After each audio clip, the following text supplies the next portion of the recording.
Hello, welcome back to my studio.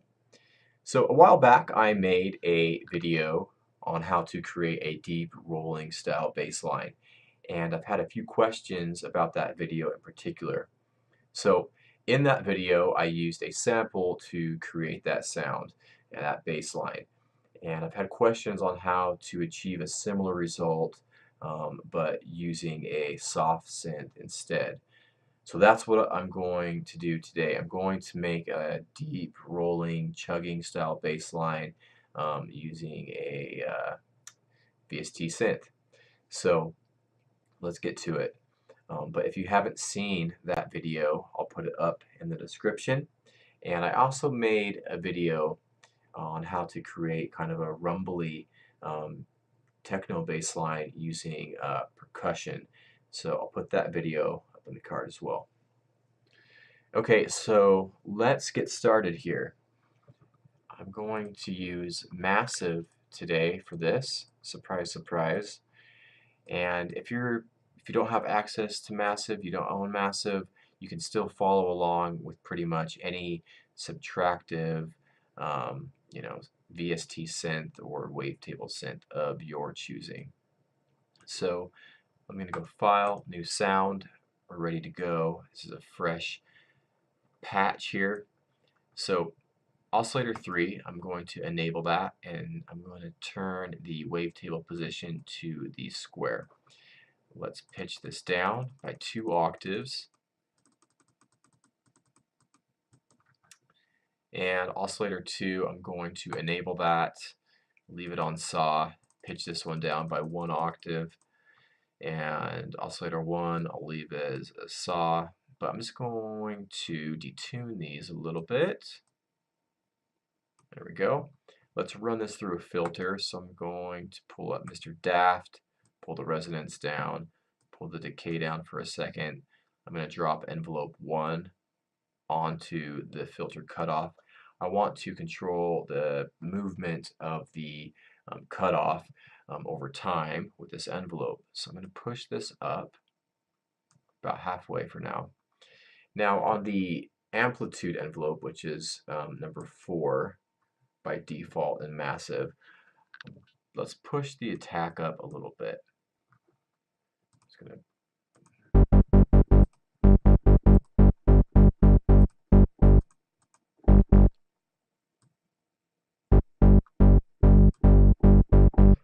I just want to take a little bit of the bite off the front end of the sound.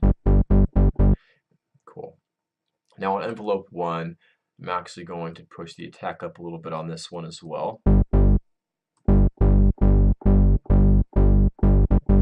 And maybe even the level here, which is the sustain.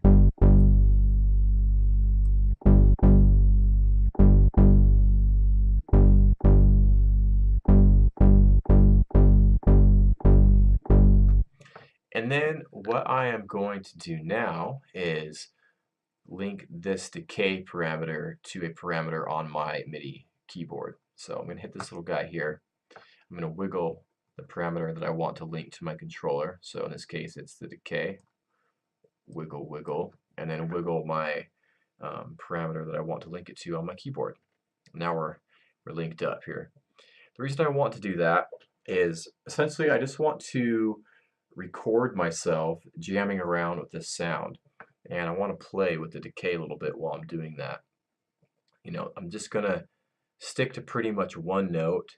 I might move up or down 1 or 2 semitones, but I'm just gonna record myself jamming around, and then I'm gonna pull that recording back into a sampler and continue on with this bass line. So let's do that. So I have this kick here, and I just grabbed a hi-hat loop just so I can have something other than just a basic kick to kind of jam around with when I'm recording this little bass jam here. And this is something that I most likely wouldn't use in the track. It's just to have to play around with while I'm recording. So let's listen to that. Cool. So I'm going to grab Edison, throw it on the bass track, hit record, and let's have a little play around.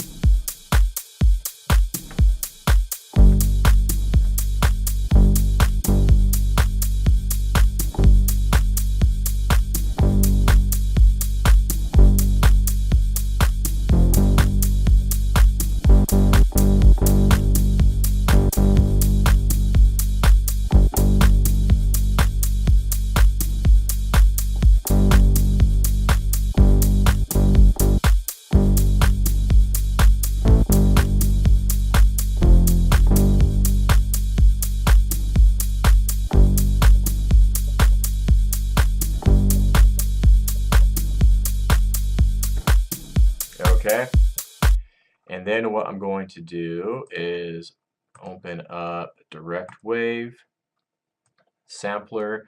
I'm going to grab this from Edison, pull it into the sampler. We can get rid of Edison now, and let's put this on track 30. Let's throw it in the mixer, and let's lay down some MIDI notes. So when you're making a bass line like this, you know, a deep kind of rolling, rumbly bass line, you want to use short loop lengths.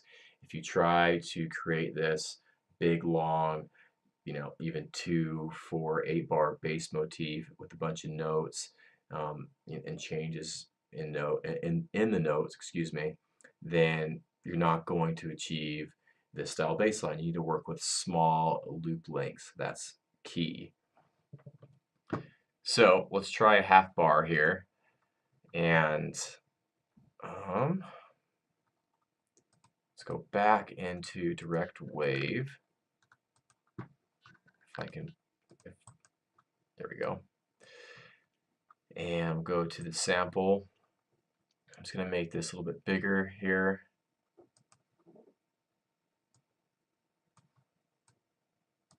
And so right here, this little icon, this little green magnet, I want to deselect that. That's our snap to zero crossing.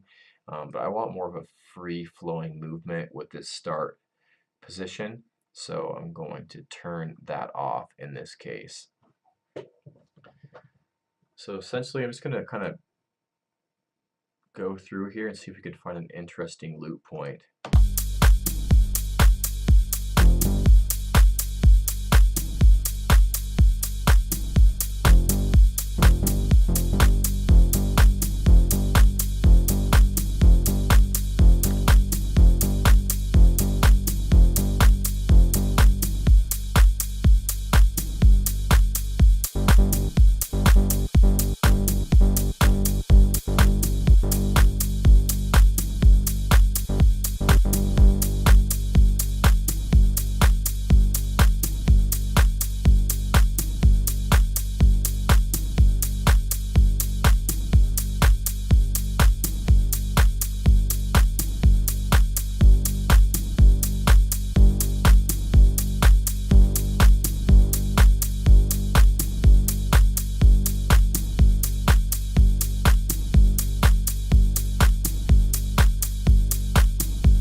Experiment with different loop lengths too, and maybe try quarter notes.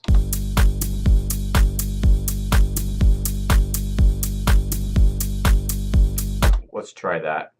So this is something that you know, you can spend a while on, you know, just kind of seeing what works, trying out different positions in your recording, maybe even reverse the sample, you know, doing little loops within this. You can, yeah, experiment with these here to create an interesting little groove. But for now, I'm just going to stick with this and move on. So let's add some effects to this. First thing I'm going to add is a saturation plugin. I like to use this a lot. It's the Omega N.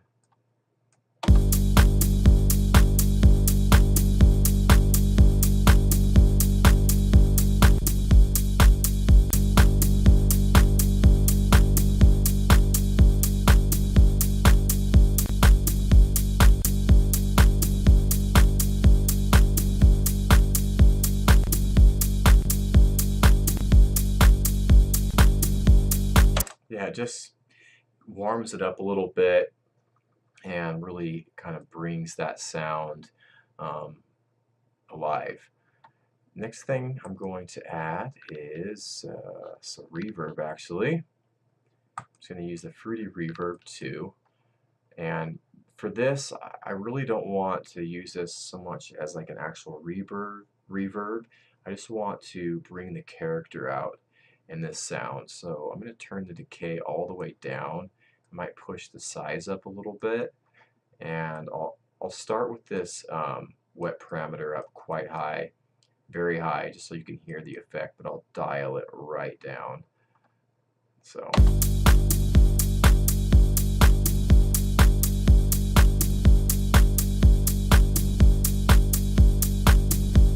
And without it, with, yeah, just brings out the character to the bass, puts it in a little bit of its own space. Before the reverb, actually, I'm going to add another plugin. I'm going to grab the Moog multi-filter, add a little bit of drive here.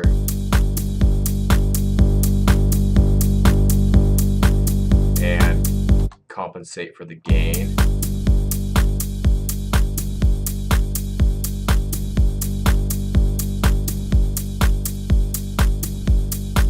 Turn the output down a little bit. And let's filter this down.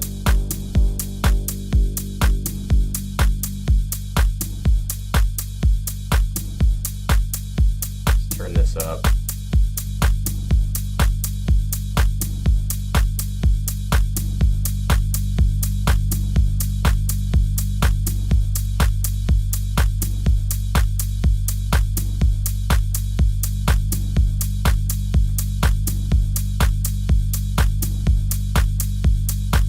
Next thing is a compressor. I want to compress this quite hard, just really even everything out, and yeah, squash it a little bit. So let's go for a higher ratio. Let's go for the 8 here, and push up the input.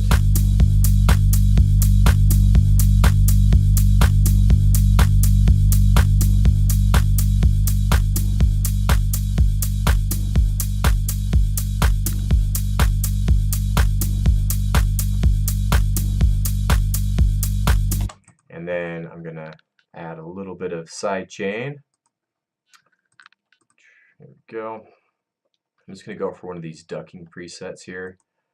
Let's try this one, and I'm going to switch this from 1 bar to a quarter.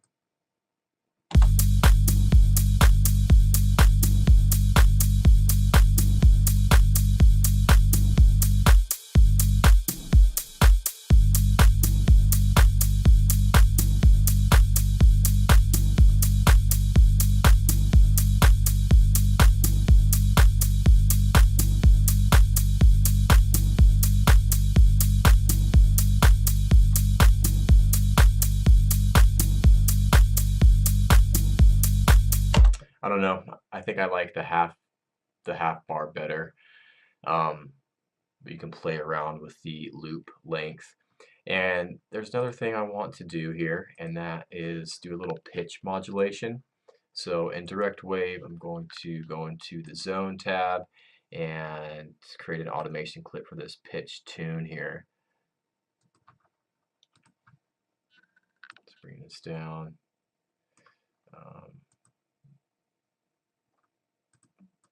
Put this on cell for right now.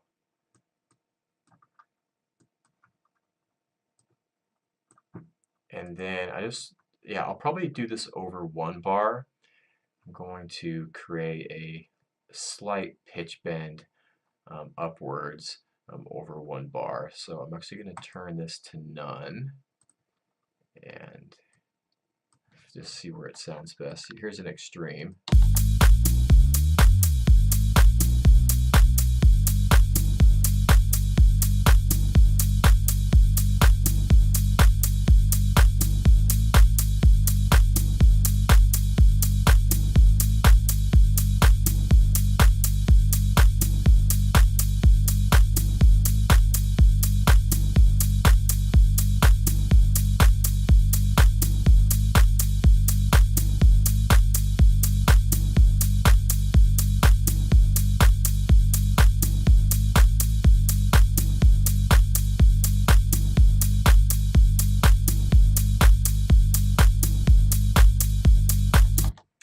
You know what, I might even do this over a 1/2 bar as well.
That's too much.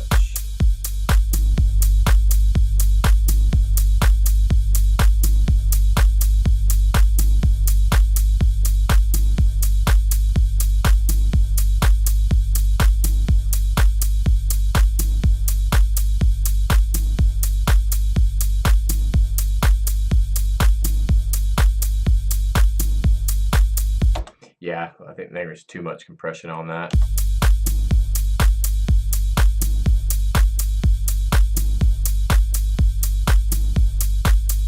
You know, a bass like this, a lot of times I like to filter really low down and then put some other, you know, bass hits on top, or more of a mid-range bass that kind of sits on top of that and does its own thing.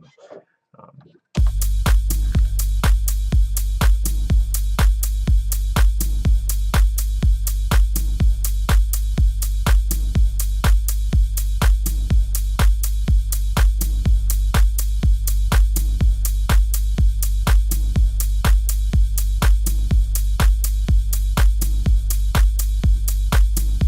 So yeah, that's pretty much a rough gist of how I would, maybe, one way I would approach making a bass line like this, a rolling, chugging bass line, but using some VST synths instead of just sampling, um, uh, a bass from a sample pack or whatever. So hopefully you found this video useful. Leave me a comment or question, and I will catch you soon.